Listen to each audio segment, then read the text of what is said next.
Dumako na po tayo dito sa wala akong kakwenta-kwenta ngayong tao na si Cayetano na hindi pa rin po talaga makamove on. Hindi pa rin po talaga makamove on ito sa pagkakatanggal niya. At nagsalita nga po ang kanyang kapatid, sinupal pa lang pusang inang kuya niya. Doon pa lang nung nabuo yung bagong majority nung May 11, ang sinabi sa amin ang priority, dalawa. Ang ating ekonomiya at pangalawa, yung magkaroon ng fair at maayos. Yun po ang sabi nila, fair at maayos, impartial at maayos na impeachment. Pero nagulat kami, bakit naging priority na buwagin yung bagong majority at tanggalin ako bilang Senate President? Hindi makamove on ng pusang inan to. Hindi talaga makamove on ng pusang inan to. Hindi ka ba makamove on? Ha? Move on na, boy! Move on na! Oh, diretso. Addressing myself to Christians, we believe kasi that the word is a living word. Puti ko, Christian, wala kami pakialam dyan sa sarili mo. Ambassador of Jesus Christ, binabastos mo yung religion mo eh.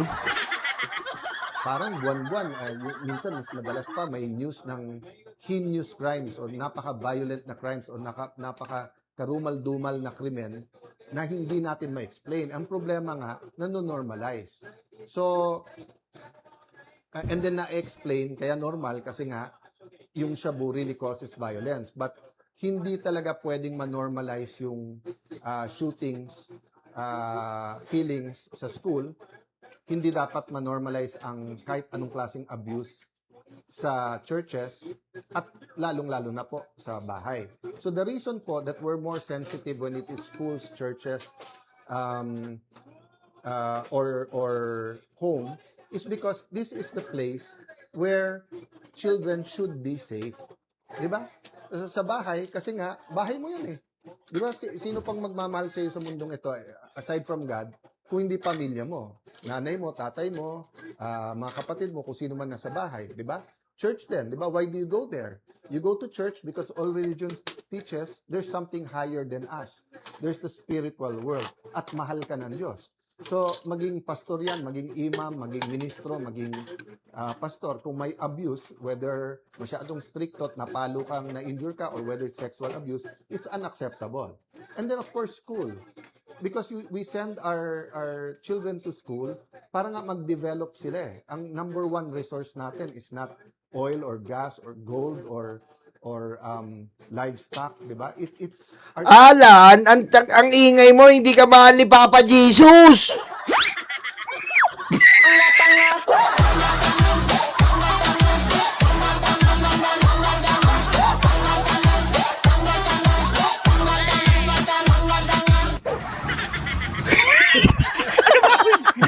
Galit na si Papa Jesus sa'yo. Nananahimik siya, lagi mong dinadamay. Paluhod-luhod ka pa. Ina ka. Ambassador daw to. Ina mo. Kundi ka sira ulo. Binaboy ang Senado. Puro baril dito. Pasimba-simba ka pa. Ina ka.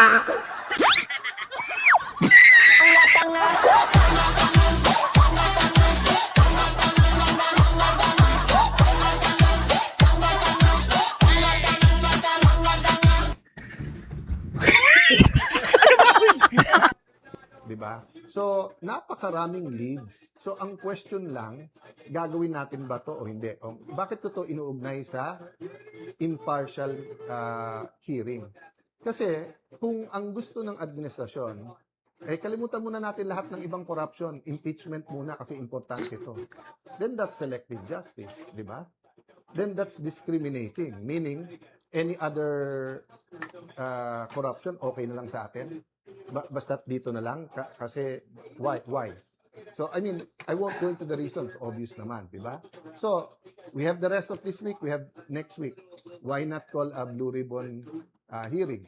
Why not ask both the administration and the opposition sinong gusto niyong witnesses? Nung araw ganun eh, naging chairman ako ng Blue Ribbon Committee. Kahit sinong member na magsabing, sir, can we call ganyan? Kasi when you call a witness, so for example, kung 10 kami mag-attend, ako gusto ko magtanong sa 18 Marines.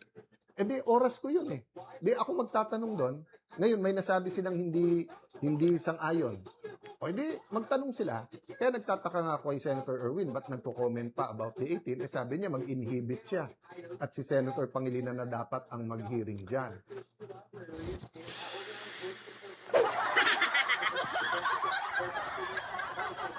Administrasyon. At hindi natin sineryoso ang flood control at yung infra na corruption sa DPWH, babalik at babalik to, mas masama pa. Para tong TB na hindi nyo tinuloy yung gamot, magiging drug resistant yung strain. Alam na nga ng tao, putang ina ka eh. Aray ko. Alam na ng tao, yung flood control nagmula kay Digong. Patay mong talungin si Marcoleta, peste ka!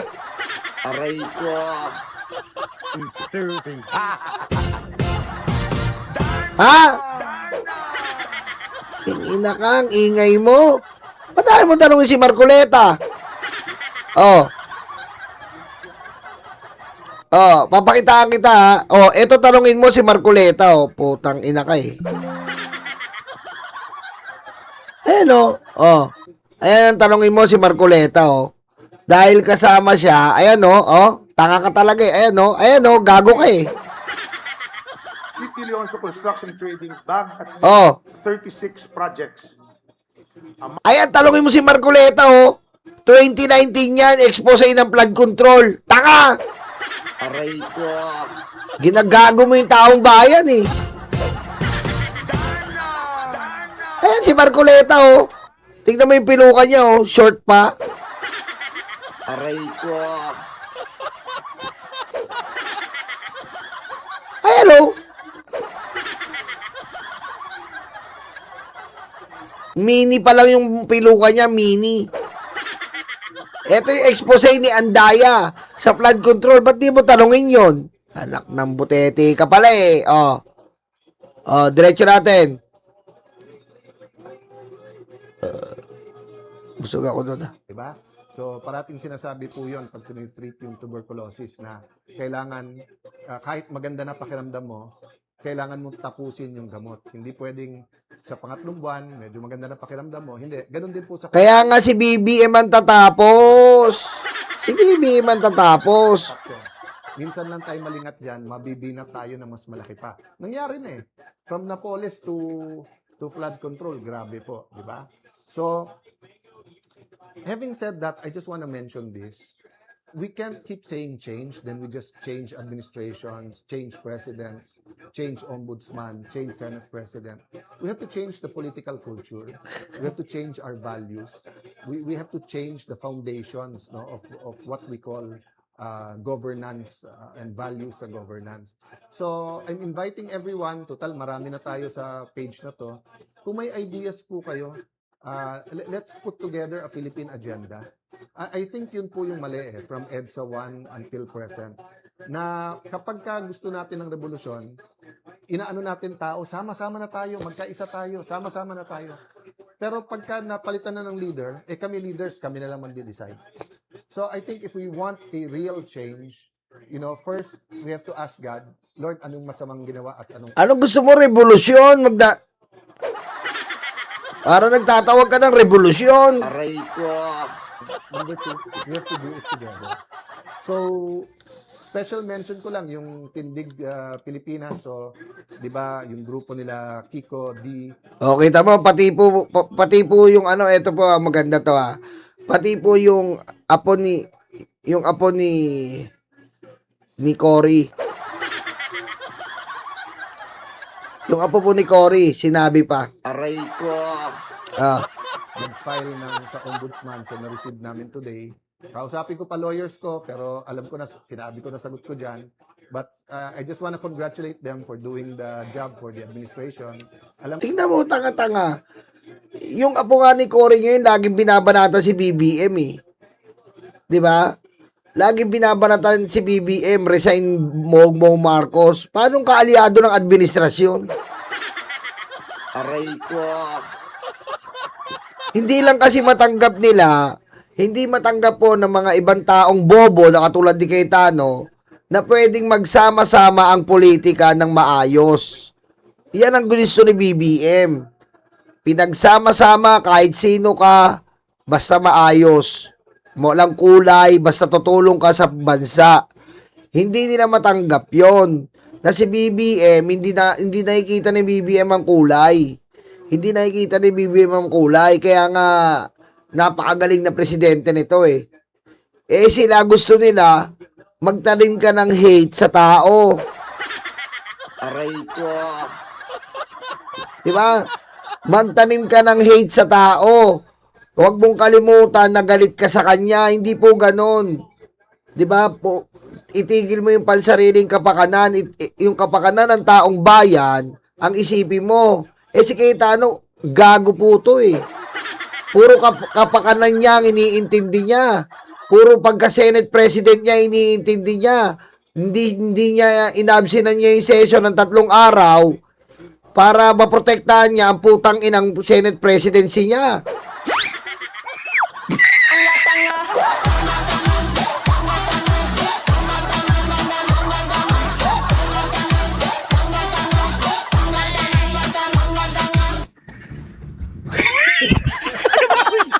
Di ba? Si BBM hindi po ganong klaseng leader. Kasi pag leader ka po, basta makitaan mo ng potensyal at makakatulong, kaya nga siya nagtiwala sa mga Duterte. Anong ginawa ni Sara? Nagnakaw ng putang ina niyan. Aray ko. Oh. Pinagtiwalaan ni BBM, binigyan ng 100 almost billion, ninakaw. Oh. Ayan, sila Jokno, pinagtiwalaan. Ang daming pinagtiwalaan ni BBM. Anong nangyari? Mga magnanakaw, ang papang-abuso. Binigyan ng chance ng Pangulo para sa ating bansa. Pero anong ginawa? Inabuso. Yung ko naman, nung ginawa ko to, sunod-sunod na mga kaso ang pupunta sa amin. Sanay na kami dyan, di ba? Sinabihan yung mga senador, pag hindi kayo malis, kakasuhan, pag hindi kayo... Basta, so, ang point ko lang, just remember who you are, Kiko. Di ba? Kiko DK. Aquino ka, hindi ka Kiko D. Marcos. Kita mo? So, don't get instructions from the administration. In fact, kung nag-volunteer kayo, then you're even doing them a favor. I know, meron kayong issue kay Senator Bato, so file the cases. File the cases. Di ba? Mismong DILG nagsabi nung nasa Senado yung si Senator Bato, walang warrant silang alam. Di ba? So, paano naging obstruction of justice?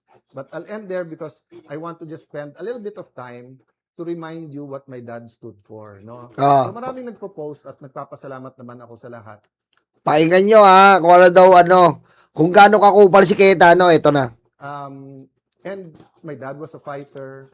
He believed in education. Madalas niya sabihin sa amin na, Alan, Renren, Lino, Pia, I can leave you, sa house, sa money, pero mauubos yan. Pero the education, pag sineryoso nyo, walang makakaagaw sa inyo yan. Then, my mom's a teacher. My dad was a disciplinarian. So, there's so many things I can tell you about my dad and salamat sa mga nakaalala sa kanya. But the most important thing is, nung nagkasakit siya, he had an encounter, no? And he saw a light. Ang tawag nung iba doon, Damascus experience. Kasi, he kept on crying and that he kept on saying, why me? So akala namin, kasi ako yung nasa labas noon, din mami ko nasa kwarto, so I ran to see them. Actually, I woke up para ako nahagis from the couch to the floor. We were in the US noon, nagpapagamot siya. And then he was crying, why me, why me? So sabi ko, why me? Kasi nga, medyo hindi pa niya alam na cancer sa tiyan yon. Akala pa namin liver. Pero masakit parati, may pain parati. Pero nung sinabi niyang why me, sabi niya, alam niya yung ilaw na yun, na-feel niya na si God yun. Akala mo, mga kababayan, na akala mo, mahal na mahal niya yung tatay niya. Ano ba sabi ng kapatid niya? Ito po. Ano ba sabi ng kapatid niya? Ito po pakinggan niyo po yung kapatid niya. Inaalala mo yung tatay mo, pero walang yaka, Alan. Di ba? Ito po. Ang sabi niya, ito po. Hi, tama na Alan, sabi ni Lino. Apologies to the Aquino family. Tignan mo Alan today is not only the death anniversary of Pinoy, but also that of our dad. Kita mo? Hindi mo naalala ang kamatayan ng tatay mo, tanga! Aray ko. Oh. Perhaps this is a good day for prayer, reflection, and quiet remembrance for honoring those we have all lost and recommitting ourselves to serving the Filipino people through our action. Oh. Ayan. Inaalala niya daw yung tatay niya, pero hindi naalala ni Cayetano na yung tatay niya ay death anniversary nung araw na yun. Kupal. Aray ko. Oh. Si Lino po talaga, si Lino po talaga ang maaasahan na anak dito.